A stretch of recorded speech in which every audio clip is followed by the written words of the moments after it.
ब्रह्मा कुमारी संस्थान Shantivan gate number 2 के सामने तलेटी पर आगजनी के हादसे को आबू टाइम्स पर प्रमुखता से लाइव कवर किया गया था। आज वहाँ पर जनप्रतिनिधि लोगों के बीच पहुँचे और उन्हें आश्वासन दिया कि उनकी मांगों पर जल्द से जल्द कार्रवाई की जाएगी। सर, कल जो ये घटना घटी काफ़ी दुखद है और जैसा कि हम हमेशा देखते हैं कि ऐसी घटनाओं के बाद कहा जाता है कि सबक लिया जाएगा।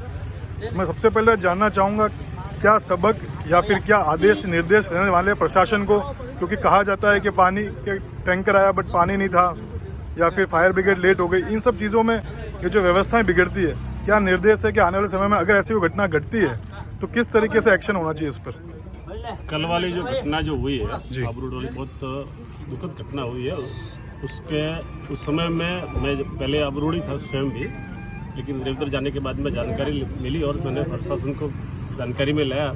लेकिन कुछ छोटी मोटी उसमें बिल्कुल आप कह रहे हो सही है, त्रुटियाँ रही है। मैंने अभी मौके पे विद्युत विभाग के इन सब को यहाँ पर बुलाया। इन्होंने 2 दिन के अंदर जी ये लो इसका ऊपर वाले तार जो जा रहे हैं ना, उसको केबल में परिवर्तन करने के लिए इन्होंने 2 दिन के अंदर करके दे देंगे।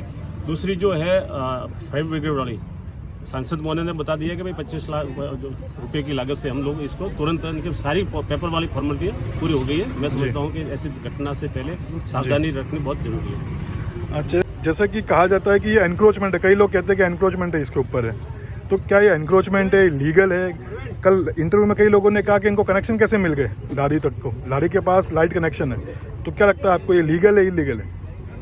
नहीं तो इनके बॉन्ड भरवा के लेते हैं, किस प्रोसेस से लिया है ये मेरी जानकारी में नहीं है, लेकिन जो व्यवस्था है इनकी पूरी सेफ्टी व्यवस्था करके ही उनको देना चाहिए था। तो किस हिसाब से दिया है ये मेरी जानकारी। तो सर ये प्रश्न चिन्ह उठते हैं कि लाइट कनेक्शन कैसे आ गया, क्योंकि लाइट कनेक्शन जनरली एक स्थायी जगह पर मिलता है, लेकिन अगर लॉरीज पे लाइट कनेक्शन है तो उसके पीछे का बेस क्या है? कई बार अस्थायी भी देते हैं, बॉन्ड भरवा के अस्थायी देते हैं, टेम्परेरी कनेक्शन देते हैं। ये नियम में भी है कि अस्थायी देते हैं कनेक्शन, लेकिन उनकी सेफ्टी भी होनी चाहिए। अस्थायी रूप से देते हैं लेकिन उनकी सेफ्टी भी होनी चाहिए। कि यहाँ पर जिन लोगों का नुकसान हुआ है उनको कोई भरपाई को हर्जाना या कुछ सपोर्ट मिलेगा आपकी तरफ से? मैंने अभी यहाँ से इन सब के बीच में जिला कलेक्टर महोदय से ये बात करी है और इन्होंने कि भाई पूरा मौका मुआवजा दिखवा के जो भी उचित कार्रवाई भी करेंगे और जितना हो सके उनके लिए मदद करेंगे। धन्यवाद सर। जैसे कि तलेटी के ऊपर ये जो समय के साथ इतना बिजनेस बढ़ा है, क्या इसको अब रेगुलेट करने की ज़रूरत है? क्योंकि कई बार गंदगी रहती है, हम देखते हैं लोग क्रॉस करते हैं रोड, एक्सीडेंट भी बहुत ज़्यादा होने के आसार हैं। तो किस तरीके से यहाँ पर रेगुलाइजेशन हो ताकि ये चीज़ें थोड़ी तरीके से चले, साफ रहे? नहीं, देखो एक बात है, यहाँ सर गरीब तबके के लोग हैं जो अपना व्यापार कर रहे हैं और इनको प्रशासन की तरफ से जितनी मदद मिलनी चाहिए वो इनको सुचारू रूप से मिलनी चाहिए। ये जो भी टैक्स है या जो भी मुआवजा लेना चाहते हैं या जो गवर्नमेंट की रसीद लेना चाहते हैं, ये लोग सब करने के लिए, देने के लिए तैयार है, लेकिन सरकार इनको रेगुलर करे और रेगुलर करके इनको जो बेरोजगार है इनको रोजगार उपलब्ध हो। और इतनी भयावह स्थिति हुई है, ऐसी स्थिति के अंदर सरकार को आगे बढ़ कर के इनको मुआवजा दे करके और इनको आगे लाने की। एक और तो हमारी सरकार कहती है हम गरीब के अंतिम छोर तक पहुँच रहे हैं और इन गरीबों को अगर न्याय नहीं मिलेगा और व्यापार नहीं कर पाएंगे तो लोग क्या करेंगे, भूखे मरेंगे। ऐसी परिस्थिति में इनको और 200 रुपए की रसीद हमारी हर साल काट के आप लोग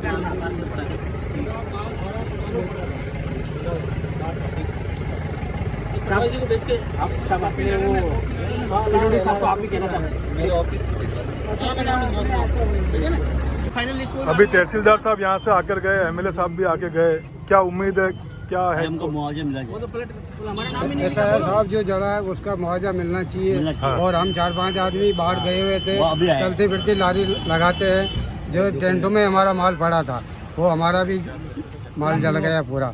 जो लिस्ट लिखी वो थाने में रिपोर्ट दी, उसमें 4-5 आदमी का नाम नहीं है, वो नाम जोड़ा जावे हमारा, हम भी गरीब आदमी है। नाम बता सकते हैं? 4-5 नाम जो है अभी आपके पास लिखे हुए हैं, बोलिए कौन से? मेरा नाम है शंकर लाल जी, एक है शंभू काका हमारे यहाँ, और एक है उसको नाम है उसका दिनेश भाई है, एक को मौसा बोलते हैं, शिवरामपाल, और एक शिवरामपाल, और भी जो 1-2 आदमी है कैडामला, अभी तक पूरा डिटेल मालूम नहीं है, वो भी घंटे 2 घंटे 5 घंटे में मालूम पड़ जाएगा, अभी किस चीज़ का नाम नहीं आया। जिस तरीके से आपने बताया कि यहाँ पर तार निकट से निकल रहे हैं, आने वाले समय में ऐसा और हादसा हो सकता है, क्या परेशानी है? ये जो हादसा हुआ आज, कल जो हादसा हुआ था लाइट के तारों के कारण हुआ था जी। इन लाइट के तारों के कारण हमारी दुकानों के साथ भी हो सकता है। आप देख सकते हैं कितने पास से निकल रहे हैं। हमने लाइट विभाग को कई बार लिखा, कई बार बोला, फिर भी ये कुछ सुनवाई नहीं करते। हमारा प्रशासन और लाइट विभाग और तहसीलदार साहब सबसे ये रिक्वेस्ट है कि इस तार को कहीं शिफ्टिंग कराया जाए या अंडरग्राउंड कराया जाए, जिससे हम आम जनता को राहत मिल सके। इससे कई बार शॉर्ट सर्किट हो चुका है। हमने अपने स्तर पर सब काम करा है। अब इन हादसे से सबक लेते हैं प्रशासन और लाइट विभाग वाले इस पर कुछ कार्रवाई करें। Get updates on WhatsApp, subscribe on YouTube, and press the bell icon. Follow us on Instagram, Facebook, etc. Tag with #AbuTimes.